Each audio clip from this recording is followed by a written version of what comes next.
நாளைக்கு எவனும் உங்களை போடான்னு சொல்ல மாட்டான், போமான்னு சொல்ல மாட்டான். பொட்டி படுக்கைய எடுத்துக்கிட்டு அப்படி நாய் மாதிரி ஓட போறீங்க. அத இந்த சக்கரவர்த்தி பார்க்க தான் போறான். ஓகே ஓகே ஓகே, இன்னைக்கு போற நான் அபிஷியலா வருவேன். நான் அபிஷியலா வந்து உங்களை எல்லாம் எப்படி விரட்டுறேன்னு பாருங்க. பாருங்க, நல்லா பாருங்க. அந்த வீட்ல உன் போட்டோவை பார்த்தேன். போட்டோவா? நீ சொல்றது உண்மையா பாட்டி? அந்த அந்த வீட்ல என் போட்டோ இருந்ததுன்னா அப்ப நான் அந்த வீட்டை சேர்ந்தவனா தான் இருக்கணும். உறுதியா சொல்ல முடியலையே. என்ன பாட்டி, அதான் போட்டோ இருக்குன்றல, இதை விட உறுதி என்ன வேணும் உனக்கு? ஏன் பாட்டி நீ இப்பெல்லாம்? பாப்பா டக்குனு போய் பார்க்கலாம். அவசரப்படாதப்பா. அந்த போட்டோல இருக்கிற பையன் செத்து போயிட்டான். செத்து போயிட்டானா? ஆமா, படத்துக்கு மாலையெல்லாம் போட்டிருந்தாங்க.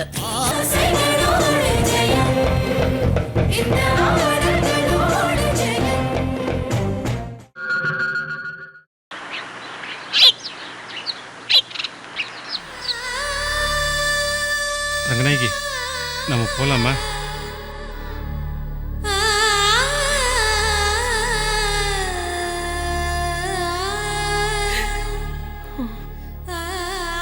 ஏந்திருமா, பாத்துமா.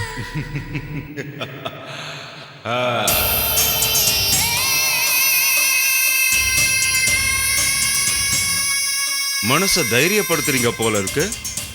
நாளைக்கு வீடு ஏலத்துக்கு வரப்போகுதுன்னுட்டு இன்னைக்கே மூட்டை முடிச்செல்லாம் கட்டிக்கிட்டு போறீங்க புது பங்களாவுக்கு. என்ன சாரு மாமா, இப்பதான் உங்களுக்கு ஹார்ட் ஆபரேஷன் நடந்ததுன்னு என்னமோ சொன்னாங்க. வசதியா வாழ்ந்துட்டு இருந்த இந்த பங்களாவை விட்டுட்டு போகும்போது எதுவுமே ஷாக் ஆகலையா? இல்லடா, எனக்கு எந்த ஷாக்குமே இல்லடா. கவுத்திட்டியே மாமா, கவுத்திட்டியே. நீ என்னமோ இந்த விஷயத்தை கேள்விப்பட்ட உடனே டபக்குன்னு ஷாக் ஆகி கீழே விழுந்துருவ. குடு குடு குடு குடுன்னு ஓடி போய் சொன்னா ஒரு ஸ்ட்ரெச்சர் வரும். அந்த ஸ்ட்ரெச்சரை வச்சுக்கிட்டு பூம் பூம் பூம் பூம்னு ஒரு ஆம்புலன்ஸ் வரும். உன்னை தூக்கி தொபக்கட்டில இந்த ஆம்புலன்ஸ்ல போடுவாங்க. அந்த ஆம்புலன்ஸ் உன்னை தூக்கிட்டு போய் ஆஸ்பத்திரி பெட்ல போடும். அங்க டாக்டருங்க வருவாங்க. டொம்முன்னு சொல்லிட்டு உன் மூஞ்சில ஒரு ஆக்சிஜன் மாஸ்க வைப்பாங்க. அதுக்கு பிறகு நீ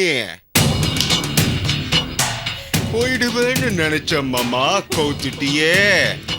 டேய், மத்தவா துன்பத்தை பார்த்து சந்தோஷப்படுற மிருகத்துக்கு என்னைக்குமே தெய்வம் துணை போகாதுடா. நாளைக்கு தெரியும் துணை போகுதா இல்லையான்னு. இந்த வீடு சாரி மாமா, நீ குடியிருந்த வீடு உன் கையில இருந்து மாறி நாளைக்கு என் கைக்கு வரப்போகுது. அந்த கண்கொள்ளா காட்சிய நாளைக்கு நானும் பார்க்க போறேன், நீயும் பாரு. டேய் சக்கரவர்த்தி! ஏய், யார மிரட்டுற? என்னையவா? ஆமா, ஒன்னதாண்டா. அடுத்த நிமிஷம் என்ன நடக்க போறதுன்னு நோக்கும் தெரியாது, நேக்கும் தெரியாது. இதுல நீ நாளைய கதையை பத்தி பேசுற. ஏன் இன்னைக்கு நைட்டே உனக்கு ஹார்ட் அட்டாக் வரலாம். ஆம்புலன்ஸ் வரும், ஸ்ட்ரக்சர் கொண்டு வருவா. உன்னை அந்த ஸ்ட்ரக்சர்ல தூக்கி போட்டு உடனே ஹாஸ்பத்திரி கொண்டு போவா. அங்க 4 டாக்டர்ஸ் வருவா. உன் முகத்துல பொக்குன்னு ஆக்சிஜன் மாஸ்க் வைப்பா. உன் இதய துடிப்பு லப்பு டப்பு லப்பு டப்புன்னு மேலையும் கிழியும் போவும். என் மாமாவுக்காவது ஸ்டடியா நின்னுது. உன்னோடது மட்டும் மேல போச்சுன்னு வச்சுக்கோ, சாப்டர் க்ளோஸ். என்ன சக்கரவர்த்தி, என்னாச்சு சக்கரவர்த்தி? ஹார்ட் அட்டாக் வந்துடுதா? ஐயோ, உனக்கு எல்லாம் ஹார்ட் அட்டாக் வந்துடுதுனா 6 அடி மனுஷன் இங்க விழுந்துட்டேன்னா பூமியே குலுங்கிடும். அதுக்கப்புறம் இந்த ஆமே உனக்கு கிடைக்காதுடா. ஏண்டா, நீ கற்பனை பண்ணலாம், ஆனா நான் கற்பனை பண்ணப்படாதா?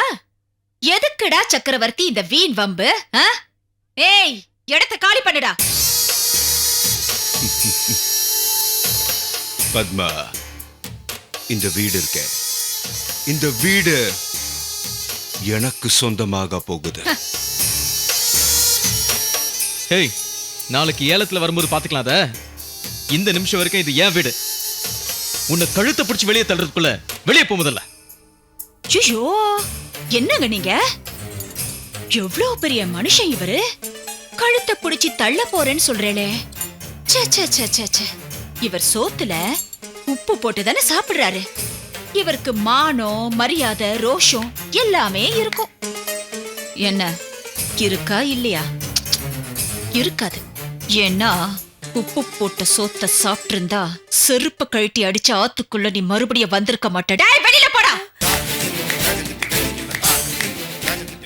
சின்ன பாப்பா, நீ நிறைய பேச கத்துக்கிட்ட, அது உனக்கு நல்லதே இல்ல. ஏய், இன்னும் உன் திமிர் அடங்கல. இந்த சக்கரவர்த்தி கிட்டயா பேசுற? ஒருவேளை சோத்துக்கு ஒரு பிச்சை நாய் மாதிரி நீ தெரு தெருவா அலைய போற, அதை இந்த சக்கரவர்த்தி பார்க்கதான் போறான். அப்படியா? இத பார் சக்கரவர்த்தி, இந்த உலகத்துல உள்ள எல்லா ஜீவராசிகளுக்கும் சோறு போடுறது நீய நானும் இல்ல, சாக்ஷாத் மேல இருக்கானே பெருமாள், அந்த பகவான் தான். எப்ப இருந்துப்பா? நீ பிறக்கிறதுக்கு முன்னால இருந்து. தெரியாதுல்ல? ஒரு குட்டி கதை சொல்ற கேளு. லக்ஷ்மி ஒரு நாள் எல்லா ஜீவராசிகளுக்கும் பெருமாள் படியல பாராம, இந்த எறும்புக்கு இன்னைக்கு எப்படி படியலக்க போறாரு பாத்துலான்னு சொல்லி ஒரு கண்ணாடி பெட்டியில அந்த கட்டெரும்பை வச்சு மூடிட்டாங்களாம். கொஞ்ச நேரம் கழிச்சு அந்த கண்ணாடி பெட்டியை திறந்து பார்த்தா கட்டெரும்பு வாயில ஒரு அரிசி இருந்துதான். தெரிஞ்சுக்கோ. கேட்டுண்டே சக்கரவர்த்தி, மூடின டப்பாவுக்குள்ள இருக்கிற ஒரு எறும்புக்கே படி அழுக்கிற அந்த ஆண்டவன் நல்லதே நினைச்சுண்டு நல்லதே செஞ்சுட்டு இருக்கிற எங்க அம்மா குடும்பத்தை கைவிட்டுட்டு வர? உன்ன மாதிரி அயோக்கியனுக்கெல்லாம் பருப்பு சாதம் கிடைக்கும் போது எங்களை மாதிரி உள்ளவாளுக்கெல்லாம் பழைய சாதம் கூடவா கிடைக்காது? டேய், போடா வெளியில. போடா போடான்னு சொல்றோம்ல. டேய் போடா. ரொம்ப சந்தோஷமா இருக்கு. போடா போடா போடான்னு சொல்லி ஆளை காலு சொல்லிட்டு இருக்கீங்க. பாவம், நாளைக்கு எவனும் உங்களை போடான்னு சொல்ல மாட்டான், போமான்னு சொல்ல மாட்டான். பொட்டி படுக்கைய எடுத்துக்கிட்டு அப்படி நாய் மாதிரி ஓட போறீங்க. அத இந்த சக்கரவர்த்தி பார்க்க தான் போறான். ஓகே ஓகே ஓகே, இன்னைக்கு போற நான் அபிஷியலா வருவேன். நான் அபிஷியலா வந்து உங்களை எல்லாம் எப்படி விரட்டுறேன்னு பாருங்க. பாருங்க, நல்லா பாருங்க. அப்போ நான் மட்டும் சிரிக்க மாட்டேன், இந்த ஊரே சிரிக்கும். நீங்க வாழ்ந்தீங்களே இந்த ஊரு, அந்த ஊரே சிரிக்கும். இன்னைக்கு பேசுறீங்கல்ல, பேசுங்கடா. நாளைக்கு பாத்துக்கலாம். இந்த சக்கரவர்த்தி யாருன்னு நாளைக்கு காட்டுவான்டா, நாளைக்கு காட்டுவா.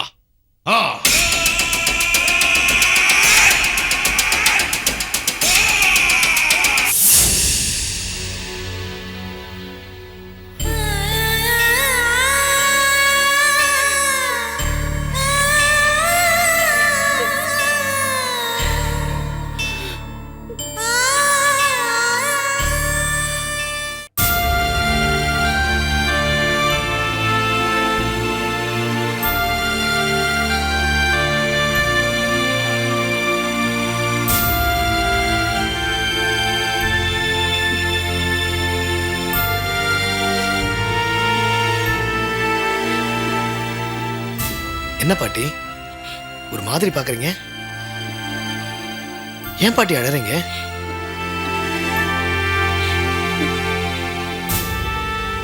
ஐயோ, எதுக்கு பாட்டி அழறீங்க? நீ இங்க அனாதையா உட்காந்துக்கிட்டு கிழிச சட்டையை தேய்ச்சிட்டு இருக்கிறத பார்த்தா என் மனசுக்கு என்னமோ பண்ணுதுப்பா. நான் என்ன கோடீஸ்வரர் வீட்டு பிள்ளையா? என்னமோ பீரோ நிறைய சட்டையும் பேண்ட் வச்சுக்கிட்டு டெய்லி ஒன்று மாற்றி மாற்றி போட்டுக்கிறதுக்கு. ஏதோ 3-4 சட்டை இருக்கு, அதில் ஒரு சட்டைக்கு பட்டன் தைச்சிக்கிட்டு இருக்கேன். இதுக்கு போய் நீ அழலாமா பாட்டி? இது வரைக்கும் நீ வந்த நாள்ல இருந்து இதெல்லாம் பெருசா தெரியலப்பா. ஆனா இப்ப நீ இப்படி இருக்கிறத பார்க்கும்போது மனசுக்கு ரொம்ப சங்கடமா இருக்கு. ஆமா, இன்னைக்கு உனக்கு என்னாச்சு? ஏன் இவ்வளோ நேரம் கழிச்சு வந்த? இதை பாரு, நான் இப்போ சொல்ல போற விஷயத்தை கேட்டு நீ பதட்டப்படக்கூடாது, அதிர்ச்சி அடையக்கூடாது. என்ன பாட்டி புதிர் போட்டு பேசுற? எனக்கும் அது புதிராத்தான்பா இருக்கு. அந்த புதிருக்கு பதில் தான் தெரியல, அதனால தான் கவலைப்படுறேன். உனக்கு இன்னைக்கு என்னமோ ஆயிப்போச்சு. சின்ன வயசு பொண்ணா இருந்தாலும் காத்து கருப்பு அண்டிடுச்சுன்னு சொல்லலாம். இந்த வயசுல உனக்கு எந்த காத்து கருப்புன்னு டச்சே பண்ணாது. காத்து கருப்பு இல்லப்பா, பேயே அறிஞ்ச மாதிரி வந்திருக்கேன்.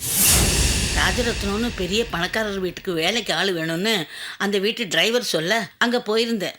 அந்த வீட்டில் எல்லாருமே தங்கமானவங்களா இருந்தாங்க. கை நிறைய சம்பளம் கொடுக்குறேன்னு சொன்னாங்க. அந்த வீட்டு பொண்ணு கர்ப்பமாக இருந்துச்சு. ஆம்பளை பிள்ளை தான் பிறக்கும்னு சொன்னேன். நல்ல செய்தியை சொன்னதுக்கு கையில் பணமும் கொடுத்தாங்க. அப்படியா? பொதுவா பணக்காரங்க எல்லாம் சிக்கனமா தான் இருப்பாங்க. இவரு வாரி வாரி கொடுப்பார் போல இருக்க. திடீர் பணக்காரங்க தான் பணத்தை இழுத்து பிடிப்பாங்க. இவரை பார்த்தா பரம்பரையா பணம் இருக்கிற மாதிரி தெரியுது. என்ன அவங்க வீட்லயே ஒருத்தரா நினைச்சுக்கிற மாதிரி சொன்னாங்கன்னு பாரேன். அப்போ இன்னைக்கு பெரிய இடத்துல வேலைக்கு சேர்ந்துட்டேன். நாளைக்கு சேர்றேன்னு சொல்லிட்டு வந்துட்டேன். ஏன் பாட்டி? பழைய வீட்டுக்கெல்லாம் போயிட்டு நாளையிலேருந்து வேலைக்கு வர மாட்டேன்னு சொல்லிட்டு மிச்ச பணத்தை எல்லாம் வாங்கிட்டு வந்துடுறேன். பாட்டி, நாளைக்கு நீ அந்த பணக்கார வீட்டுக்கு வேலைக்கு போகும்போது என்னையும் கூட்டு போறியா? எனக்கு வீட்டில் அடைஞ்சு கிடக்க என்னமோ மாதிரி இருக்கு. அந்த வீட்டில் தோட்ட வேலை, எடுபடி வேலை, ஏதாவது ஒரு வேலை வாங்கி கூட. நம்ம 2 பேரும் சேர்ந்தே சம்பாதிக்கலாம்ல. தோட்ட வேலை செய்யறதுக்கும் எடுபிடி வேலை செய்யறதுக்கும் உனக்கு என்ன தலையெழுத்தா? அந்த வீட்டில் எனக்கு ஏற்பட்ட சந்தேகம் மட்டும் தெளிவாயிடுச்சுன்னா உன் தலையெழுத்தே மாறிடும்பா. என்ன பாட்டி சொல்ற? நீ சந்தேகப்படுற மாதிரி அப்படி என்ன நடந்தது? அந்த வீட்டில் உன் போட்டோவை பார்த்தேன். போட்டோவா? நீ சொல்றது உண்மையா பாட்டி? அந்த அந்த வீட்டில் என் போட்டோ இருந்ததுன்னா அப்ப நான் அந்த வீட்டை சேர்ந்தவனா தான் இருக்கணும். உறுதியா சொல்ல முடியலையே. என்ன பாட்டி, அதான் போட்டோ இருக்குன்றல, இதை விட உறுதி என்ன வேணும் உனக்கு? ஏன் பாட்டி நீ இப்பெல்லாம்? பாப்பா டக்குனு போய் பார்க்கலாம். அவசரப்படாதப்பா. அந்த போட்டோல இருக்கிற பையன் செத்து போயிட்டான். செத்து போயிட்டானா? ஆமா, படத்துக்கு மாலையெல்லாம் போட்டிருந்தாங்க. எப்படி பாட்டி? நான் தான் உயிரோட இருக்கேன்ல. நீ அவனா இல்லாம இருக்கலாம் இல்லையா? உருவம் ஒன்னா இருக்குன்னு சொல்றல. ஒரே உருவத்துல 7 பேர் இருப்பாங்கன்னு சொல்லுவாங்கப்பா. பாட்டி அது சினிமால கதை ஏதாவது சொல்லுவாங்க, அதெல்லாம் நம்பாதீங்க பாட்டி. நானே 2 பேரை பார்த்திருக்கேன். அச்சஸ்லாம் ஒரே மாதிரி இருப்பாங்க. அவங்க ஒரு தாய் வயித்துல பிறந்த பிள்ளைங்களா இருப்பாங்க, ரெட்டை பிள்ளைங்களா இருப்பாங்க பாட்டி. ஏன் அந்த போட்டோல இருக்கிற பையனை நீயே ரெட்டை பேருவே இருக்க கூடாது? ஐயோ ஏன் பாட்டி நான் குழப்பற? நானும் தான் ரொம்ப குழம்பி போய் வந்திருக்கேன். உயிருக்கு போராடிட்டு இருந்த உன்னை நான் காப்பாத்தி இங்கே கொண்டுட்டு வந்தேன். அந்த போட்டோல இருக்கிற பையன் செத்து போயிட்டான்னு சொல்றாங்க. அவன் எப்படி செத்தான்? அவனுக்கு கூட பிறந்தவங்க யாராவது இருக்காங்களா? இதெல்லாம் பொறுமையா விசாரிச்சு தான் தெரிஞ்சுக்கணும். இதுக்கு எதுக்கு பொறுமையா விசாரிக்கணும்? நேரம் நம்ம போய் ராஜரத்னம் முன்னாடி சொன்னா அவர் கடகடது எல்லாம் உண்மையை சொல்ல போறாரு. குமார், எனக்கு கொல்லி போட போறவனே நீ தான் நினைச்சிட்டு இருக்கேன். நீ அவசரப்பட்டு அங்க போய் நின்னா உனக்கு என்ன ஆகும்னே சொல்ல முடியாது. என்ன ஆகுன்ற நீ? உன் உயிருக்கே ஆபத்து ஏற்படலாம். என்ன பாட்டி, இப்பதான் அவங்க எல்லாம் நல்லவங்க, அவங்களால என் உயிருக்கு எப்படி ஆபத்தாகும்? அவங்க எல்லாரும் நல்லவங்க தான். ஆனா அவங்கள சுத்தி இருக்கிறவங்க எப்படிப்பட்டவங்கன்னு தெரியலையே. அவங்களால உனக்கு ஆபத்து ஏற்படலாம் இல்லையா? சரி, நான் இப்ப என்னதான் பண்றது? கதையை என்கிட்ட விட்டுரு. முள்ளு மேல இருக்கிற சேலையை ஜாக்கிரதையா தான் எடுக்கணும். பொறுமையா இரு.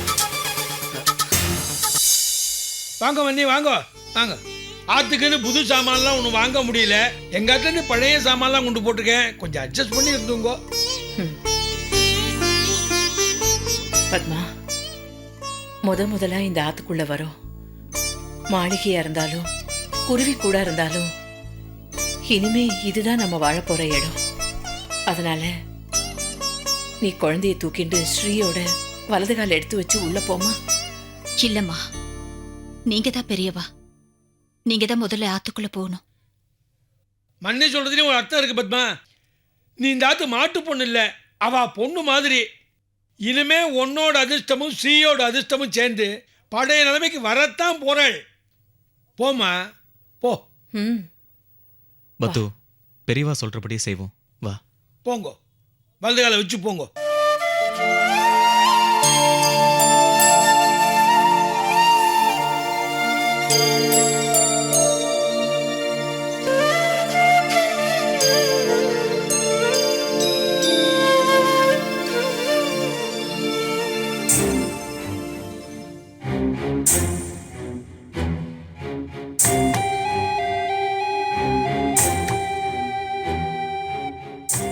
ரங்கநாயகி, புது வீட்டுக்கு குடி வந்திருக்கோம். ஏன் கண் கலங்குற? இருக்காதா சாரினா?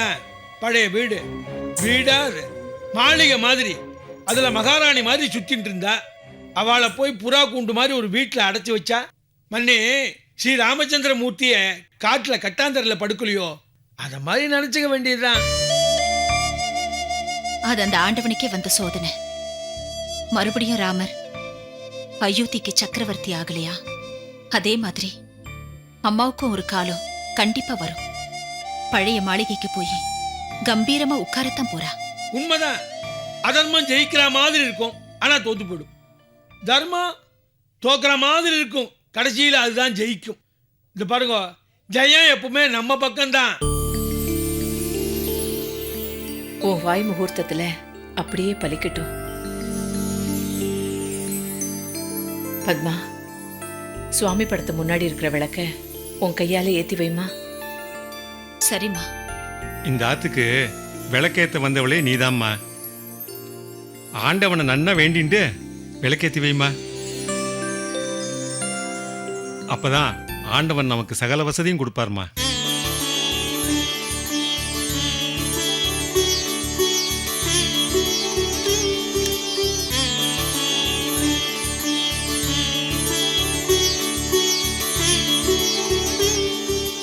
அப்பனே பெருமாளே,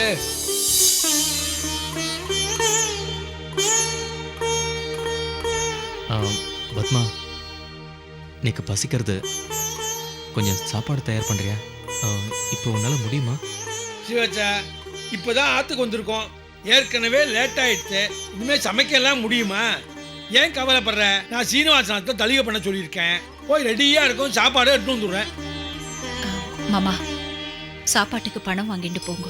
என்னம்மா இது? நீயே இப்படி சொல்லலாமா?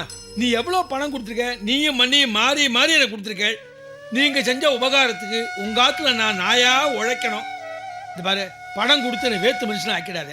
10 நிமிஷம் வெயிட் பண்ணுங்க, ஓடி வந்துடுறேன்.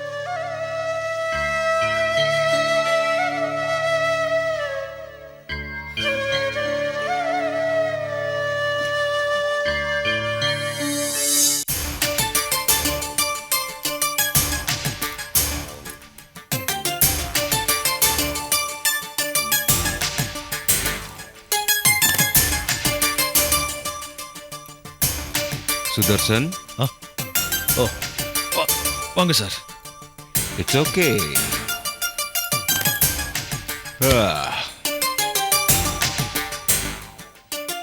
என்ன சுதர்சன், சந்தோஷமா இருக்க வேண்டிய நேரத்துல ஏன் இப்படி சோகமா இருக்க? ஓ, நாளைக்கு ரங்கநாயகி வீடு ஏலத்துக்கு வரப்போகுதுன்னு வருத்தமா? அந்த வீட்ல ரங்கநாயகிக்கு எவ்வளவு உரிமை இருக்கோ அதே அளவு உரிமை உனக்கும் இருக்கு. உன்னோட உரிமைய பத்தி கொஞ்சம் கூட கவலைப்படாம உன்னை அந்த வீட்டை விட்டு அனுப்புனவங்கள பத்தி நீ ஏன் கவலைப்படணும்?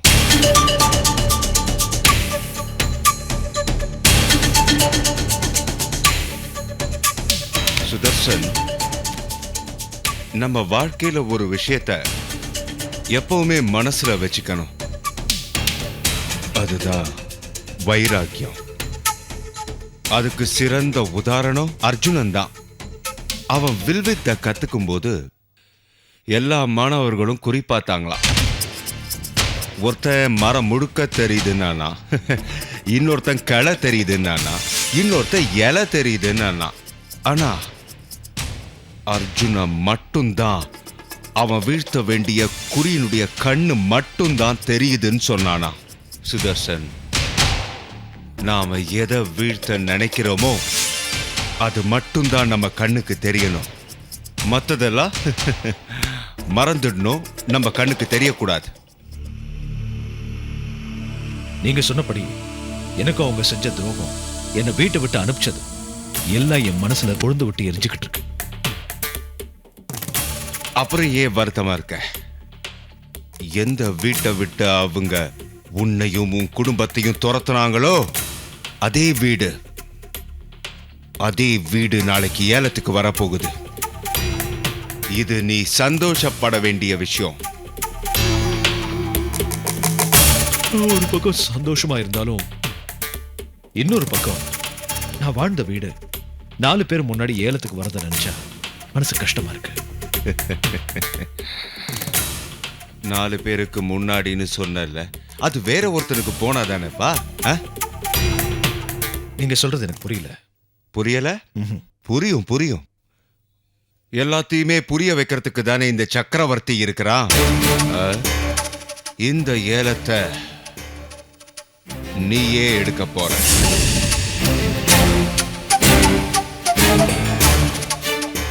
உண்மையா சொல்றீங்க?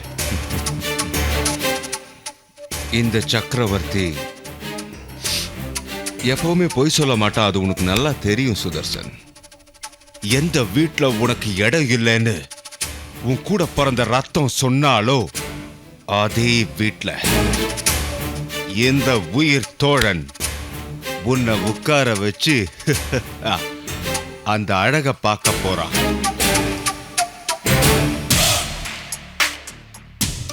உங்களுக்கு எப்படி நன்றி சொல்றதுன்னே தெரியல. நன்றியா? என்னப்பா அது 3வது மனுஷனுக்கு சொல்ல வேண்டிய வார்த்தை. நீயும் நானும் துரியோதனன் கர்ணன் மாதிரி நட்புக்கு இலக்கணமானவங்க. நானும் அப்படிதான். நட்புக்காக, உங்களுக்காக என் உயிரையே கொடுக்க தயாரா இருக்கேன். எனக்கு தேவை உன்னுடைய உயிர் இல்லப்பா, ரங்கநாயகியோட அழிவு. அந்த அழிவுக்காகத்தான் நாளைக்கு ஏலமே நடக்க போகுது. நாளை சந்திப்போம். வர.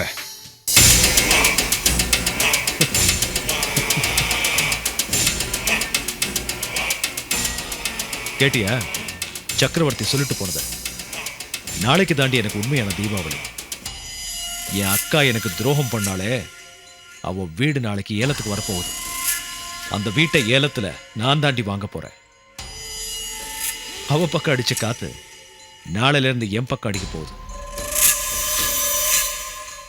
உங்க பக்கம் அடிக்க போறது காத்து இல்லைங்க, புயல். நம்ம எல்லாரையும் வேரோட சாய்க்க போற தீ. ஏய் ஏய், ஏண்டி நல்ல கரையை நடக்கும்போது அபசகுணமா பேசிக்கிட்டு இருக்கேன்? ச்சே! எந்த வீட்டுல நான் ராஜா மாதிரி வாழ்ந்தேனோ அதே வீட்டுக்கு நம்ம மறுபடியும் குடி போக போறோமேன்னு சந்தோஷமா இருக்கேன். நீ சந்தோஷமா இரு. பாருங்க, பாம்பு தவளைக்கு எற போடுதுன்னா அது மொத்தமா அந்த தவளை முழுங்க போகுதுன்னு அர்த்தம். வேண்டாங்க, சக்கரவர்த்தி ஒரு மலை பாம்புங்க, எல்லாத்தையும் முழுங்கிடுவோம். நம்ம குடும்பத்தையே வேரோட அழிச்சிடுவான். அவனுக்கு தொண போகாதீங்க பிளீஸ்ங்க. உங்க காலை பிடிச்சு கெஞ்சி கேக்குறீங்க, அவனுக்கு தொண போகாதீங்க ப்ளீஸ் ப்ளீஸ்.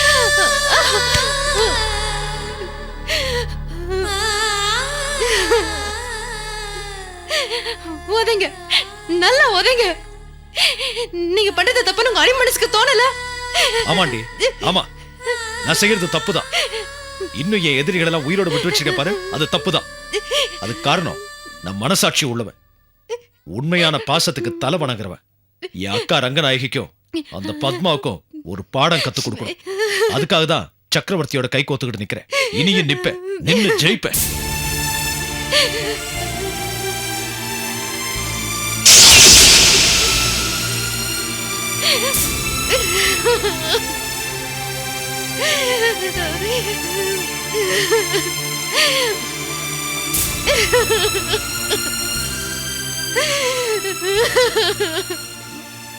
பத்மா, நீ அம்மாவை என்ன மன்னிச்சிடுங்க. என்னால ஒண்ணுமே செய்ய முடியல. நீங்க வாழ்ந்த அந்த வீடு ஏலத்துக்கு போகுது. அந்த கடவுள் தான் தடுக்கணும். என்ன மன்னிச்சிடு பத்மா, என்ன மன்னிச்சிடு.